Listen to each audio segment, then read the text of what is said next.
Olá, seja bem-vindo ao canal Evangelho em Pauta e este é o Bíblia e História. E hoje vamos fazer uma viagem no tempo e chegarmos ao ano 40 do primeiro século, uma época em que o cristianismo ainda nem era chamado cristianismo, mas já havia duas vertentes de doutrina dentro da igreja. E essas duas vertentes estavam num embate emblemático que foi preciso marcar uma reunião para acalmar os ânimos. Ficou interessado? Quer saber o que houve? Vem comigo nesse vídeo.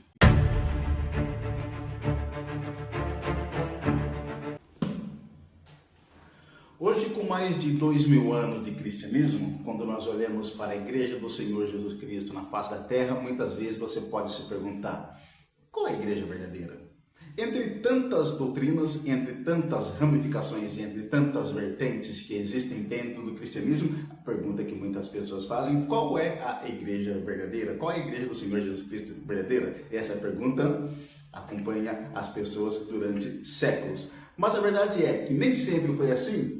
A verdade é que sempre foi assim. E se nós fizermos uma viagem no tempo e voltarmos para os anos 40 do primeiro século, nós vamos encontrar a primeira problemática que a igreja teve que enfrentar. Lá em meados dos anos 40 do primeiro século, já existia duas vertentes dentro da igreja: o grupo dos nazarenos e o grupo dos cristãos, que se chocavam teologicamente para saber como se comportar, como caminhar, como tratar os convertidos. Só para você ter ideia de como o clima era tenso, Pedro foi criticado e confrontado só por ter entrado na casa de um homem que era temente a Deus, mas não era participante do grupo dos nazarenos. Os nazarenos confrontaram Pedro por sua ida até a casa de Cornélio, como está registrado em Atos dos Apóstolos, no capítulo de número 11, para você ter ideia da dimensão da tensão que havia entre esses dois grupos. A igreja nasceu na Judéia no primeiro século. Logo, os primeiros convertidos eram judeus vindo do judaísmo, e traziam com eles toda a bagagem da lei mosaica. Guardavam o sábado, não comiam carne de porco, participavam das festas religiosas, tudo aquilo que estava concernente à lei mosaica eles ainda guardavam. Ou seja, para eles, na cabeça deles, todos aqueles que se convertessem deveriam praticar a lei mosaica, sendo judeu ou não, sendo judeu ou grego, sendo judeu ou romano, sendo judeu ou egípcio, judeu ou africano, se converteu, deveria guardar a lei mosaica, para praticar a lei de Moisés com todos os seus preceitos.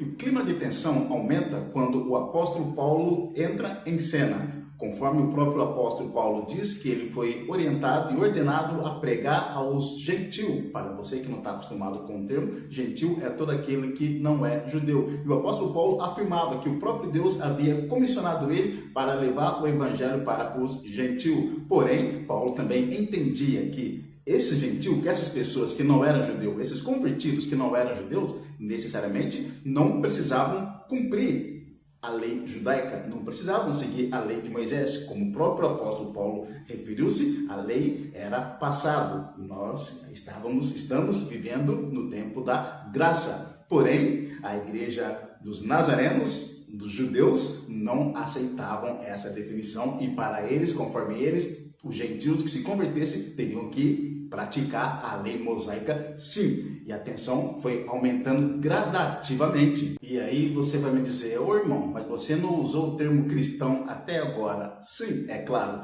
porque a palavra cristão, o termo cristão, só passa a ser designados aos seguidores de Cristo após os anos 50 do primeiro século. Até então, onde estamos aqui, a nossa viagem no tempo, os seguidores de Jesus eram chamados ainda de nazareno, pejorativamente nazareno, porque eram seguidores do homem de Nazaré. E se agora há pouco eu falei para vocês que o clima era tenso, e só por ter entrado na casa de um homem temente a Deus, mas que não era do grupo, Pedro foi criticado por sua visita à casa de Cornélio, imagine vocês quando o apóstolo Paulo entra em cena e faz a sua primeira viagem missionária por volta dos anos 45 e 49. Irmãos, aquilo foi uma revolução, vamos por assim dizer. Por quê? O apóstolo Paulo, em sua primeira viagem missionária, as massas começaram a se converter aos montes. Gentios de toda parte começaram a aderir ao Evangelho, começaram a aceitar o Senhor Jesus Cristo. E aquilo para o grupo dos nazarenos, que acreditavam que o convertido deveria assumir a religião conforme eles acreditavam que deveria ser seguida, seguindo a lei mosaica, quando eles começaram a ver aquelas grandes massas, aquelas multidões convertidas, porém não seguindo a lei de Moisés, aqueles homens entraram em pânico, entraram em choque e, na verdade, quiseram até a cabeça do apóstolo Paulo. E para acalmar os ânimos, foi marcada uma reunião que entrou pela história conhecida como a primeira reunião da igreja, o Concílio de Jerusalém, que esta reunião foi marcada para acalmar os ânimos. De um lado, os nazarenos, que acreditavam que o gentio convertido deveria ser circuncidado e obedecer à lei de Moisés. Do outro lado, a igreja dos gentios, representando eles Paulo e Barnabé, que acreditavam que os gentios convertidos precisavam unicamente aceitar Jesus Cristo como único, suficiente, legítimo Salvador e não passar pelo processo da circuncisão e nem precisava obedecer à lei de Moisés. De um lado, Paulo e Barnabé, representando os gentios, os cristãos não judeus. Do outro, Pedro e Tiago, representando os nazarenos da igreja que ficava situada na cidade de Jerusalém. E o que ficou definido depois de muito embate, depois de muita discussão, depois de muito diz que me disse, clima acalorado, sim. Ninguém chegou lá levando um buquê de flores, né? Ninguém chegou lá com bandeira de paz, mas cada grupo chegou lá com a sua doutrina, com a sua ideia, com seus questionamentos. E depois de muita discussão, trocas de farpas, debate acalorado, eles chegaram a uma conclusão que está registrada lá em Atos dos Apóstolos, capítulo 15, versículo 29. Deixa eu colocar meus olhos aqui para ajudar na leitura. 15:29 de Atos diz: não comam a carne de nenhum animal que tenha sido oferecido em sacrifício aos ídolos. Não comam o sangue nem a carne de nenhum animal que tenha sido estrangulado. E não pratiquem imoralidade sexual. Vocês agirão muito bem se não fizerem essas coisas.